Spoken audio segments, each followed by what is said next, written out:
चलो आज सुनाते हैं एक छोटी सी कहानी संगत का असर।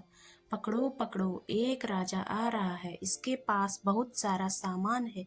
लूटो लूटो, जल्दी आओ। तोते की आवाज सुनकर सभी डाकू राजा की ओर दौड़ पड़े।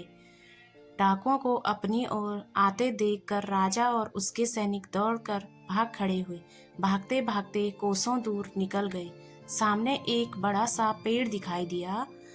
कुछ देर सुस्ताने के लिए उस पेड़ के पास चले गए। जैसे ही पेड़ के पास पहुंचे कि उस पेड़ पर बैठा तोता बोल पड़ा, आओ राजन, हमारे साधु महात्मा की कुटी में आपका स्वागत है। अंदर आइए, पानी पीजिए और विश्राम कर लीजिए।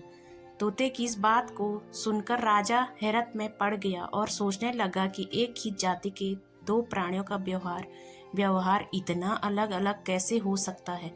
राजा को कुछ समझ नहीं आ रहा था। वह तोते की बात मानकर अंदर साधु की कुटिया की ओर चला गया। साधु महात्मा को प्रणाम कर उनके समीप बैठ गया और अपनी सारी कहानी सुनाई और फिर धीरे से पूछा, ऋषिवर, इन दोनों तोतों के व्यवहार में आखिर इतना अंतर क्यों है?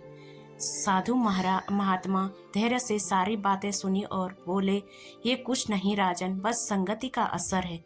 डाकुओं के साथ रहकर तोता भी डाकुओं की तरह व्यवहार करने लगा है और उनकी ही भाषा बोलने लगा है।